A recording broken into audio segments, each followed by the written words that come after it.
Hello everyone, से हैं आप सभी लोग। उम्मीद करते हैं आप सभी लोग बहुत ही अच्छे होंगे, स्वस्थ होंगे और मस्त होंगे। तो जैसा कि आप लोग थंबनेल देखकर भी समझ गए होंगे, और अगर नहीं समझे तो आज आप तो समझ जाएंगे कि आज क्लास किस चीज़ की होनी है। तो क्लास 12th की केमिस्ट्री की क्लास होने वाली है। जैसा कि कल मैंने पोस्ट डाल दिया था और बता दिया था कि कल से क्लासेस होंगी। तो भाई आज क्लास 12th केमिस्ट्री होने वाली है, जिसमें चैप्टर फर्स्ट पढ़ने वाले हैं। और चैप्टर फर्स्ट हमारा क्या है, तो सॉल्यूशन, जिसे विलेयन कहा जाता है। भाई ये यूपी बोर्ड के लिए मोस्ट इम्पॉर्टेंट है। जैसा कि आपको लिखा हुआ है ओनली इम्पॉर्टेंट्स, इसका मतलब कि हम आपको वो पढ़ाने वाले हैं जो आपके बोर्ड एग्ज़ाम से बहुत ही रिलेटेड है। मीन्स बहुत ही इम्पॉर्टेंट चीज़ें हैं, सिर्फ हम वो आपको इस वीडियो में पढ़ाने वाले हैं, ना कि पूरी थ्योरिकल। लेकिन जो भी पढ़ाएंगे वो आपको वादे के साथ कहेंगे कि आपके एग्ज़ाम से रिलेटेड रहेगा। तो भाई देखते हैं आज क्या है। तो जैसे कि हमें पता है कि कोई भी चैप्टर पढ़ते हैं तो उस चैप्टर को पढ़ने से पहले उस चैप्टर के नाम को का मतलब समझना इंपॉर्टेंट होता है। तो जैसा कि चैप्टर का नेम है विलेयन, अब हमें देखना है विलेयन क्या होता है। तो भाई विलेयन क्या होता है, आपके पास थ्योरी थोड़ी सी लिखी हुई, थोड़ी थोड़ी थ्योरी रहेगी, ज़्यादा नहीं रहेगी। तो थोड़ी थ्योरी ये है कि दो या दो से अधिक घटकों का जो समांगी मिश्रण होता है वो क्या कहलाता है, विलेयन कहलाता है। मतलब समांगी मतलब कि वो पूरी तरीके से जो घुल जाए ना घुले, मतलब वो सारे क्या होते हैं, मेनली समांगी मिश्रण जो होते हैं वो क्या होते हैं, विलयन होते हैं। अब विलयन में दो या दो से अधिक घटक, मान लिया जो एक घटक जिसकी मात्रा कम है वो क्या है, विलेय है, और जिसकी मात्रा उस विलयन में ज़्यादा है वो क्या है, हमारा विलायक होगा। तो जैसे लिखा भी हुआ कि विलेय क्या होता है, जो कम मात्रा में होता है वो क्या होता है, विलेय होता है, और विलायक क्या होता है, जो अधिक मात्रा में होता है। जैसे कि एग्जाम्पल के तौर पर देख लीजिए आप लोग, पानी और नमक के विलयन में नमक विलेय तथा पानी विलायक होता है। देखो आप लोग, या फिर आप लोग ले लीजिए शरबत। जैसे कि चीनी और पानी का मिश्रण आप लोग बना के शरबत पीते हैं, तो उस शरबत में चीनी जो होती है वो कम मात्रा में घोली जाती है, वो होता है आपका विलेय। और जो पानी होता है वो होता है विलायक, उसकी मात्रा ज़्यादा होती है। एक निश्चित मात्रा में ही आप चीनी मिला सकते हैं। और अगर यहीं से आपका एक और चीज़ होती है कि जैसे कि आपसे कहा जाता है कि संतृप्त विलयन कौन सा होता है, असंतृप्त विलयन कौन सा होता है, और अतिसंतृप्त विलयन कौन सा होता है। इसको मैंने नोट नहीं किया लेकिन हम समझा रहे हैं, पढ़ लीजिए। देखो संतृप्त विलयन जो होता है, संतृप्त विलयन का मतलब क्या होता है कि वह विलयन, देखो जैसे कि विलयन में हमें दो चीज़ें लेनी होती हैं, एक की मात्रा कम और एक की मात्रा ज़्यादा। जैसे कि आपको बता दिए हैं कि पानी और चीनी के मिश्रण में। अब बात करते हैं संतृप्त विलयन। तो संतृप्त विलयन वो होता है जिसमें उसकी मात्रा परफेक्ट होती है। मतलब ये है कि जितनी चीनी जितने पानी में घुलनी चाहिए वो उतनी ही घोली जा रही है। उसका मतलब हुआ कि वो आपका संतृप्त विलयन है। मतलब आप जितना भी मिलाया वो संतुष्ट है उसमें से, आपका हो गया संतृप्त विलयन। बात करते हैं असंतृप्त विलयन की। तो असंतृप्त विलयन जो होता है वो क्या होता है कि विलेय की मात्रा जो होती है ना वो थोड़ी सी कम होती है, जितनी कि विलायक को चाहिए होती है उससे कम मात्रा होती है, वो हमारा होता है असंतृप्त विलयन। अब वो हो गया असंतृप्त विलयन। इसे हम तन विलयन भी कहा जाता है। असंतृप्त विलयन को क्या कहा जाता है, तो तन विलयन भी कहा जाता है। अब बात कर लेते हैं, एक और होता है जो कि होता है अतिसंतृप्त विलयन। तो अतिसंतृप्त, जैसे कि अति का मतलब ये होता है किसी चीज़ की अति करना, मतलब ज़्यादा करना। तो कोई भी चीज़ ज़्यादा क्या हो सकती है कि आपकी जो विलेय की मात्रा है ना वो उसकी विलायक जो होता है ना उसकी क्षमता से ज़्यादा हो जाता है, तो वो क्या हो जाता है, आपका अतिसंतृप्त विलयन हो जाता है। तो जैसे कि उम्मीद करते हैं आपको समझ गए होंगे। तो भाई ठीक है, अगर समझ गए तो आगे देखते हैं कि आपका आगे क्या है। तो विलयन के प्रकार देखते हैं। विलयन के प्रकार क्या उनसे हो सकते हैं, जैसे ठोस, द्रव और गैस। तीन ही अवस्थाएं होती है हमारी, और तीनों अवस्थाओं के आधार पर हम देखते हैं कि विलयन के प्रकार कैसे होते हैं। यहाँ पर देखो, अगर ठोस विलयन की बात की जाए तो जैसे सोना और तांबा, तो ये दोनों क्या है, मिश्र धातु। ये दोनों मिलकर जो भी एक नई चीज़ें बनाती हैं वो क्या होता है, हमारा ठोस मिलकर के एक नई चीज़ें बनाती हैं, तो वो हो गए ठोस और ठोस का विलयन। दूसरा देखते हैं, जैसे दूसरे एग्जाम्पल देखें तो इसका जैसे पीतल। पीतल में ठोस को मिलाया जाता है, मतलब Zn को Cu में मिलाया जाता है। ये भी एक मिश्र धातु होती है, तो ये भी आपका हो जाता है ठोस विलयन का एग्जाम्पल। तो भाई आपसे पूछा जाता है कि किन्हीं 2 ठोस विलयन के एग्जाम्पल बताइए, तो आपके ये 2 एग्जाम्पल लिखे हुए हैं। दूसरा आपका द्रवी विलयन, मतलब द्रव का जो विलयन होता है वो कौन सा, जैसे नमक का पानी में घोल, आपको बता दें नमक पानी का घोल, चीनी का घोल, ये सब हो जाता है। और एल्कोहल्स का पानी में घोल, ये सब क्या है, द्रव ही होते हैं, दोनों के दोनों लिक्विड फॉर्म में होते हैं, तो ये द्रवी विलयन हो जाता है। बात आ जाती है गैसीय विलयन की, तो गैसीय विलयन में जैसे कि वायु क्या है, हमारी गैस होती है, गैस में किसी दूसरी गैस घुली होती है, जैसे कि कार्बन डाइऑक्साइड घुली होती है, ऑक्सीजन में घुली होती है कि नहीं घुली होती है, वायुमंडल में होती है, तो वो हो गई गैस में गैस। कपूर हो गया गैस में ठोस, कपूर को अगर देख ले तो हम हो जाता है गैस में ठोस होता है। ये भाई एग्जाम्पल पूछा जाता है, पिछली बार पेपर में भी पूछा गया था कि कपूर कैसा विलयन है, या फिर गैस में ठोस का विलयन कौन सा है, तो आपको लगाना था कपूर। ऐसे ही करके कुछ क्वेश्चन आया था। फिर उसके बाद आप देख लेते हैं विलयन की सांद्रता को कैसे प्रदर्शित किया जाता है। कुछ प्रदर्शित करने की विधियाँ यहाँ पर दी गई, जैसे कि द्रव्यमान प्रतिशत से। तो द्रव्यमान प्रतिशत से कैसे प्रदर्शित करेंगे हम, देखो द्रव्यमान प्रतिशत जो होता है, देखो भार बटे भार, ये भार या द्रव्यमान दोनों एक ही चीज़ें होती हैं केमिस्ट्री के लिए, लेकिन फिजिक्स के लिए दोनों अलग अलग चीज़ें होती हैं, लेकिन केमिस्ट्री पढ़ रहे हैं तो केमिस्ट्री के लिए दोनों एक चीज़ें होती है। तो यहाँ पर जो द्रव्यमान प्रतिशत होता है वो विलय का भार होता है, बटे क्या होता है, विलयन का कुल भार।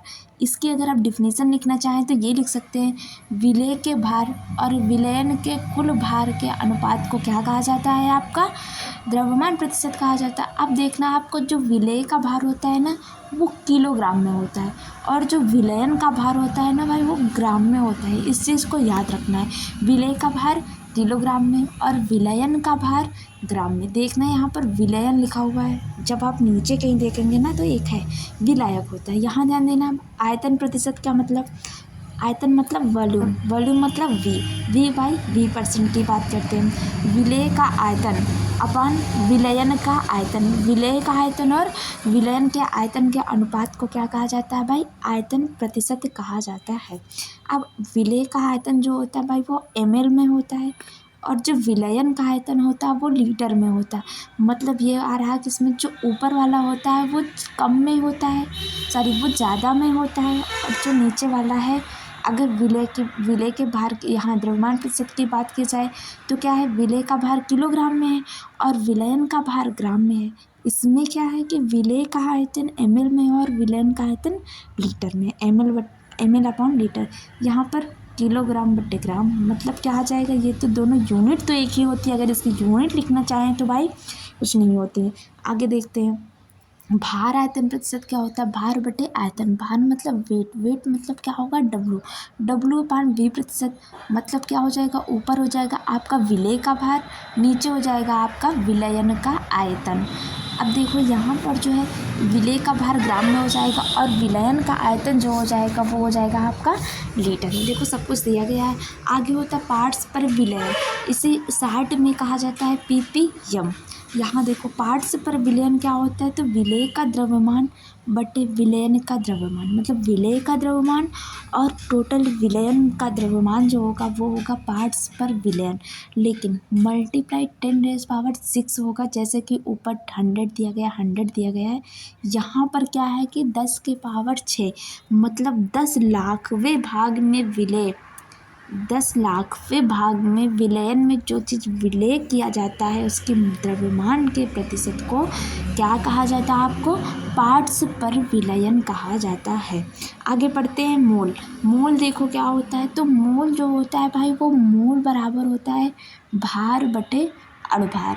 मतलब क्या कि जैसे आपको जब न्यूमेरिकल कराएंगे तो वहाँ पर आपको बताएंगे कि इसको कैसे निकाला जाता है। यहाँ जान लेते हैं कि मोल क्या होता है, आपका भार और अणुभार के अनुपात को क्या कहा जाता है, मोल कहा जाता है। भार को W से प्रदर्शित कर दिए और अणुभार को M से प्रदर्शित कर दिए। तो भाई आगे देखते हैं, मोलरता आ जाता है आपका। ये भी आपके वही हैं कि विलेन की शांतता को प्रदर्शित करते हैं, किस किस तरीके से प्रदर्शित कर सकते हैं। तो यहाँ पर आपका मोलरता दिया गया है। मोलरता मतलब मोलैरिटी, जो भी इंग्लिश मीडियम से मोलैरिटी, मोलरता मतलब क्या हो गया, विलेय के मोलों की संख्या और विलयन का आयतन। याद रखना, विलेय के मोलों की संख्या और विलयन का आयतन। तो इसे जो है मोलरता को कैपिटल एम से प्रदर्शित करते हैं। और इसका अगर आप थ्योरी लिखना चाहते हैं तो किसी विलयन में उपस्थित विलेय के मोलों की संख्या तथा विलयन के आयतन के अनुपात को क्या कहा जाता है, उस विलयन की मोलरता कहा जाता है। आप ऐसे इसको डिफिनेशन में लिख सकते हैं। इसे कैपिटल एम से प्रदर्शित करते हैं और एम बराबर विलेय के मोलों की संख्या बटे विलयन का आयतन। फिर एम बराबर हो जाता है एन अपान वी।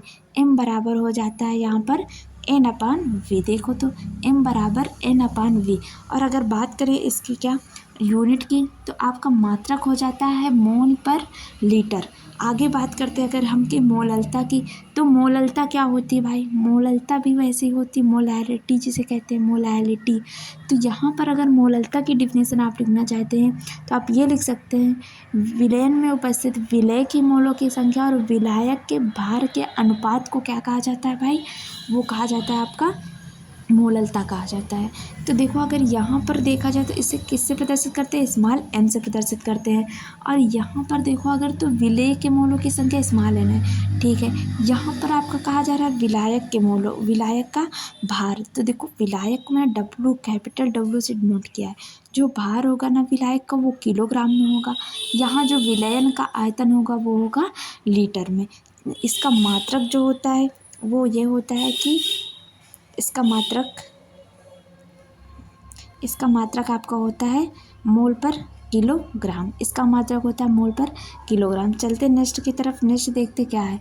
नेक्स्ट आपका दिया गया है भाई मोल प्रभाज।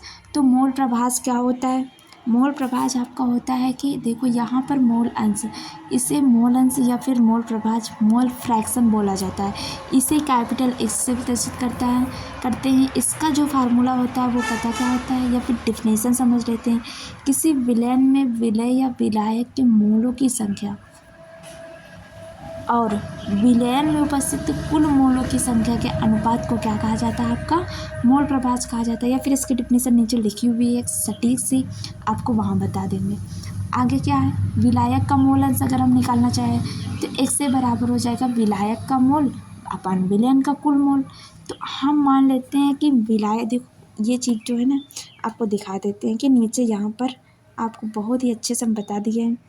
ये ऐसे क्वेश्चन आपका आता है मोल प्रभाज, मोलरता तथा मोललता को परिभाषित करें। तो यहाँ पर जो है मोल प्रभाज के आपकी डिफिनेशन देखो बहुत ही अच्छे से लिखी हुई है। क्या लिखी है, किसी विलयन में उपस्थित विलयन के एक घटक के मोलों की संख्या तथा विलयन में उपस्थित सभी घटकों के मोलों की संख्या के योगफल के अनुपात को उस विलयन का मोल प्रभाज या फिर मोल अंश कहते हैं। इसे किससे प्रदर्शित किया जाता है, तो आप कहेंगे इसे कैपिटल एस से प्रदर्शित किया जाता है। एक बार फिर से समझने की कोशिश करते हैं क्या कह रहा है क्वेश्चन। किसी विलयन में उपस्थित विलयन के एक घटक के मोलों की संख्या तथा विलयन में उपस्थित सभी घटकों के मोलों की संख्या के योगफल के अनुपात को क्या कहा जाता है, आपका विलयन का मोल प्रभाज या फिर मोल अंश कहा जाता है। इसे क्या करते हैं, कैपिटल एस से प्रदर्शित करते हैं। अब हम अगर मान लेते हैं कि उस विलयन में दो घटक कौन कौन से हैं, ए मान लेते हैं, एक बी मान लेते हैं। एक ए हमारा है और एक बी है। तो अगर ए है तो ए का मोल प्रभाज तथा मोलों की संख्या क्रमशः एक से हो जाएगा। मोल प्रभाज एक से कर लिए और मोलों की संख्या एन ए कर लिए, तथा बी का मोल प्रभाज तथा मोलों की संख्या क्रमशः एक्स बी तथा एन बी कर लिए। अब देखो आपका कहा गया मोल प्रभाज के आप बराबर ऊपर भी बताए थे, यहाँ भी देख लो। विलेय या विलायक के मोलों की संख्या बेटे विलेय, देखो विलेय प्लस विलायक के मोलों की संख्या जो भी होगी, विलेय या फिर विलायक, ऊपर आप उसको रखेंगे किसी जिसका भी निकालना होगा, नीचे क्या रखेंगे विलेय प्लस विलायक के मोलों की संख्या को। यहाँ देखो यहाँ आपसे ये पूछा जा रहा है, फिर आपको कहा जा रहा है कि एन एक्स बराबर, यहाँ आप कर सकते हैं एन अपान एन प्लस ए। अगर बात आए कि आपको ए का निकालना है, जैसे मान लो कि ए के मोलों की संख्या आपको निकालना है, ए की मोलों की संख्या आपको निकालना है किसी घटक ए। मान लो ए आपका क्या है, विलेय है, जैसा कि ऊपर बताया भी है कि दो घटक ए का मोल प्रभाव तथा मोलों की संख्या x से तथा Na है। तो ए का अगर निकालना है तो क्या आ जाएगा, x से बराबर आपका यहाँ आ जाएगा Na, यहाँ आप Na लिख दीजिए और नीचे क्या हो जाएगा Na प्लस क्या आ जाएगा Nb। मतलब क्या हो गया, Na जो है वो आपके विलेय के मोलों की संख्या हो गया या फिर ए घटक के मोलों की संख्या हो गया। नीचे आपका ए और बी दोनों के घटक के मोलों की संख्या हो गया, ये हो गया आपका मोल प्रभाज। ऐसे निकालते हैं इसको। अब देखते हैं यहाँ पर जो क्वेश्चन छूटा हुए थे कुछ और। तो यहाँ पर देखो, उम्मीद करते हैं अब आपको समझ में आ गया कि मोल प्रभाज क्या है। तो यहाँ पर देखो आपको और क्लियर लिखा हुआ है कि विलायक का मोल अंश अगर निकालते हैं तो विलायक को मान लेते हैं XA है, यहाँ ये मान लिया गया, कोई बात नहीं। अगर विलायक को ए मान लिया गया तो क्या हो जाएगा, विलायक का मोल बटे विलयन का कुल मोल। तो विलायक का मोल अगर माने तो क्या है Na है, बता चुके हैं। फिर विलयन का कुल मोल, विलयन का कुल मोल का मतलब है कि जो ए घटक का मोल होगा और बी घटक का मोल होगा दोनों का योगफल होगा, तो दोनों का योगफल हो गया। सेम ऐसे ही विलय का भी देख लेना। और एक चीज़ बात है कि अगर आपसे कहा जा रहा है कि विलयन का मोल अंश टोटल विलयन का मोल अंश, तो वो क्या होगा भाई, विलायक और विलय का मोल अंश जो होगा वही होगा। तो ये हमेशा हमेशा क्या होता है, 1 होता है। याद रखना है, इम्पोर्टेंट है, ठीक है। तो भाई आगे चलते, नॉर्मलता क्या होता है। नॉर्मलता आपका क्या होता है, तो नॉर्मलता क्या होता है, विलयन की नॉर्मलता क्या होती है, विलय के ग्राम तुल्यांक की संख्या बटे विलयन का आयतन। लेकिन आयतन जो होगा वो लीटर में होगा। अगर लीटर की जगह ml में होगा तो 1000 से ऊपर मल्टीप्लाई हो जाएगा, ठीक है, ऊपर मल्टीप्लाई होगा। अब यहाँ देखा जाए कि विलय के ग्राम तुल्यांक की संख्या बटे विलयन का आयतन जो कि लीटर में होगा, तो n, या फिर क्या करते हैं नॉर्मलता को किससे प्रदर्शित किया जाता है, n से प्रदर्शित किया जाता है। तो n बराबर हो जाएगा विलय का भार इंटू 1000 अपान तुल्यांकी भार गुणे विलयन का आयतन, ये भी होता है आपका। दूसरा देखा जाए, अगर इसको हम इस फॉर्म में लिखना चाहें तो विलय का भार क्या होगा, स्मॉल w होगा और इंटू 1000 होगा, अपान में क्या हो जाएगा, तुल्यांकी भार मतलब m हो जाएगा और विलयन का आयतन आपका v हो जाएगा जो कि ml में होगा, तब ऊपर 1000 से मल्टीप्लाई होगा। अगर इसका दूसरा फार्मूला भी देखना चाहें हम तो ये आ जाएगा n = मोलरता इंटू क्षारकता। अब क्षारकता क्या होती है, तो जैसे आपका NaOH लिखा हुआ है ना, तो अगर इसको हम तोड़ेंगे तो ये किस में टूटेगा, Na प्लस और प्लस OH माइनस, तो इसकी क्षारकता जो होगी वो क्या हो जाएगी, 1 हो जाएगी। ऐसे निकाली जाती है क्षारकता। आगे देखते हैं विलयता क्या होती है। तो हमको लगता है ना कि हमें आज के लिए इतनी क्लास रखते हैं, चलो अच्छा देख लेते हैं, जितना है PDF में उतना देख लेते हैं। देखो यहाँ पर विलयता क्या होता है, सॉल्युबिलिटी। तो सॉल्युबिलिटी क्या होती है आपकी, द्रव प्लस गैस की विलयता होती है, 4 प्रकार से होती है। आज आपको हम 2 दिखाएंगे। द्रव प्लस गैस विलयता क्या होती है, तो ये हेनरी का नियम जो होता है, ये आपसे डायरेक्ट पूछा जाता है कि हेनरी का नियम किस प्रकार की विलयता पर आधारित है। तो भाई ये द्रव और गैस की विलयता पर आधारित है। और हेनरी का नियम क्या होता है, तो हेनरी ने एक नियम दिया था, वो क्या था कि स्थिर ताप पर किसी गैस की द्रव में विलयता दाब के समानुपाती होता है। स्थिर ताप पर किसी गैस की द्रव में विलयता दाब के समानुपाती होते हैं। तो जैसे मान लो यहाँ पर S क्या हो जाएगा, इस समानुपाती आप P के हो जाएगा, ठीक है, इस प्रोपोर्शनल टू P के हो जाएगा। यहाँ पर अगर हम कोई कांस्टेंट जोड़ रहे हैं तो क्या हो जाएगा, S बराबर KH इंटू P। भाई ये H जो है ना ये सफिक्स में है आपका। अब देखो यहाँ पर S क्या है, आपको ऐसे लिखना पड़ेगा। S क्या है, तो गैस की द्रव में विलयता होती है, इसका मात्रक होता है मोल पर लीटर। KH क्या होता है आपका, हेनरी नियतांक होता है, इसका मात्रक होता है मोल पर लीटर मोल पर लीटर एटीएम होता है, ठीक है, ये हो गया। दूसरा क्या होता है कि विलयन पर गैस का आंशिक दाब, P होता है विलयन पर गैस का आंशिक दाब जो कि एटीएम में होता है। तो चलते भाई नेक्स्ट पर। नेक्स्ट क्या है आपका, सीमा है। हेनरी के नियम की कुछ सीमाएं हैं जो इस तरीके के, इसमें क्या होना चाहिए, ताप उच्च होना चाहिए, ताप को आपको उच्च रखना है, दाब को कम करना है, इसमें विलय की मात्रा विलायक से कम होनी चाहिए। भाई विलय की जो मात्रा होगी वो विलायक से कम होनी चाहिए। अब देखो इसके अनुप्रयोग कहाँ पर होते हैं, तो शीतल पेय पदार्थ में होता है, मतलब जो भी पीने वाली चीज़ें ठंडी चीज़ें होती है उसमें होता है। दूसरा गोताखोर में श्वसन में होता है। तीसरा पर्वतारोही फेफड़ों की क्रिया में होता है। अब आपको देखना है कि गोताखोर में और पर्वतारोही में कैसे होता है। तो गोताखोर वो होते हैं जो समुद्र में किसी चीज़ का पता लगाने के लिए अंदर जाते हैं, तो वो अपने साथ कुछ ऑक्सीजन ले जाते हैं जो कि उनकी मदद करते हैं सांस लेने में। तो आपसे डायरेक्ट भी पूछा जाता है कि श्वसन मतलब हेनरी का नियम कैसे संबंधित है, तो आपके पास ऑप्शन दे सकते हैं। तो आपका रहेगा श्वसन। तो श्वसन में क्या होता है आपका, ये उपयोगी होता है। दूसरा देखते हैं आपका द्रव प्लस द्रव विलेयता। तो द्रव प्लस द्रव विलेयता का मतलब जो आपका राउल्ट का नियम है ना, ये द्रव और द्रव के बीच होता है। हेनरी का नियम किस में था, द्रव और गैस में था। कैसे, देखो जो आप अगर एक चीज़ ऐसे समझो कि किसी भी बॉटल में, हेनरी के नियम को समझा रहे हैं, किसी भी बॉटल में अगर आपको गैस घोलनी है तो गैस को घोलने के लिए आप जब तक उस बॉटल पर कोई अतिरिक्त दाब नहीं लगाएंगे गैस पर, तब तक वो गैस पानी में नहीं घुलेगी। उस पानी में घोलने के लिए आपको कोई ना कोई अतिरिक्त दाब लगाना पड़ेगा, तब वो गैस उसमें घुलेगी। तो वो विलेयता किसमें, वो गैस और द्रव में, क्योंकि पानी हमारा द्रव हो गया। अब मान लो ऑक्सीजन को घोलना है तो ऑक्सीजन क्या हो गई, गैस हो गई।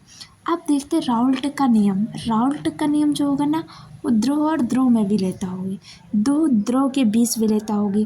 तो यहाँ देखते हैं क्या कहा जा रहा है, किसी विलायक में कोई अवाष्पशील वैद्युत अनपघट्य पदार्थ घोलने पर विलयन के वाष्प दाब का अपेक्षिक अनुमान, विलयन के वाष्प दाब का अपेक्षिक अनुमान विलेय के मोल प्रभास के बराबर होता है, विलेय के मोल प्रभास के बराबर होता है। यहाँ पर अर्थात क्या हो जाएगा, P naught minus P S upon P naught equal to, यहाँ पर आपका लिखा हुआ P naught minus P S upon P naught equal to क्या लिखा हुआ है, N upon N plus capital N. तो ये तो आपको पता है। अगर आपसे कहा जाए इसको मोल प्रभास के पदों में कैसे लिखेंगे, तो भाई ये आपका क्या लिखा हुआ है, ये तो आपका एक्स ही लिखा हुआ है ना, तो मोल प्रभास के पदों में ही तो लिखा हुआ है। तो यहाँ पर देखो, अब देखो कौन सा चीज़ क्या है, तो यहाँ पर देखो अगर तो कौन सी चीज़ क्या है, पी नाट आपका क्या है, तो विलायक का वाष्प दाब है। भाई याद रखना कि पी नाट विलायक का है और पी एस विलयन का वाष्प दाब है, ठीक है। पी एस आपका विलयन का वाष्प दाब है। नीचे आपको दिया गया P naught minus P S क्या है, तो वाष्प दाब का अवनमन होता है P naught minus P S. ये सारे पॉइंट भाई आपके न्यूमेरिकल में इंपॉर्टेंट होने वाले, जो हम कल कराने वाले हैं। आगे देखो P naught minus P S upon P naught का मान क्या है, तो ये क्या होता है, वाष्प दाब का आपेक्षिक अवनमन होता है। आगे देखते हैं स्मॉल एम क्या होता है, तो विलेय के मोल होते हैं, जिसको क्या लिखा जाता है, स्मॉल डब्ल्यू अपन स्मॉल एम। आगे पीछे बता चुके हैं आपको। कैपिटल एन क्या माना है, विलायक का मोल माना है, विलायक का मोल कैपिटल डब्ल्यू अपन कैपिटल एम माना है, क्योंकि इसकी मात्रा ज़्यादा होती है। अब देखो कैपिटल डब्ल्यू क्या है, विलायक का भार है, कैपिटल एम क्या है, विलायक का अणुभार है, स्मॉल डब्ल्यू क्या है, विलेय का भार है, स्मॉल एम क्या है, विलेय का अणुभार है। ये सब चीज़ें आपको पेपर में लिखनी होती है। आगे देखो तन विलयन के राउल्ट का नियम क्या हो जाएगा, तो यहाँ पर हो जाएगा एन प्लस एन, जहाँ पर है ना वहाँ पर आपको क्या कर देना है, कैपिटल एन रख देना। जैसे कि यहाँ पर आप अगर क्या रखेंगे, इसकी जगह पर पूरे टोटल कैपिटल एन रख देंगे। तो अगर इसको हम सॉल्व करेंगे तो ये क्या आ जाएगा, P naught minus P S upon P naught बराबर क्या आ जाएगा, कैपिटल एन का मतलब क्या आ जाएगा, कैपिटल डब्ल्यू अपन कैपिटल एम, यही आ जाएगा। तो कैपिटल डब्ल्यू अपन कैपिटल एम, यहाँ से ये आ जाएगा, ये हो जाएगा आपका टन विलेन के राउल्ट का नियम। तो यहाँ पर देखो जो क्वेश्चन है मैंने समझा दिया है। आगे मोलरता है और मोललता है। मोलरता और मोललता को भी आपको परिभाषित ऐसे ही करना है, इसमें थोड़ा और लिखना है, जैसा कि ऊपर जो लिखा हुआ है मोल प्रभास में आपको जैसा ऊपर लिखा हुआ उसको इसके नीचे एडजस्ट करना है। तो भाई आज की क्लास यहीं तक रखते हैं। अगर वीडियो अच्छी लगी हो तो भाई प्लीज़ वीडियो को लाइक और चैनल को सब्सक्राइब ज़रूर कर देना, और क्लास ख़त्म होने के बाद एक प्यारा सा कमेंट ज़रूर कर देना कि वीडियो आपको कैसी लगी है, और डेली हमारी क्लासेस के साथ जुड़े। थैंक यू सो मच, मिलते हैं नेक्स्ट वीडियो में।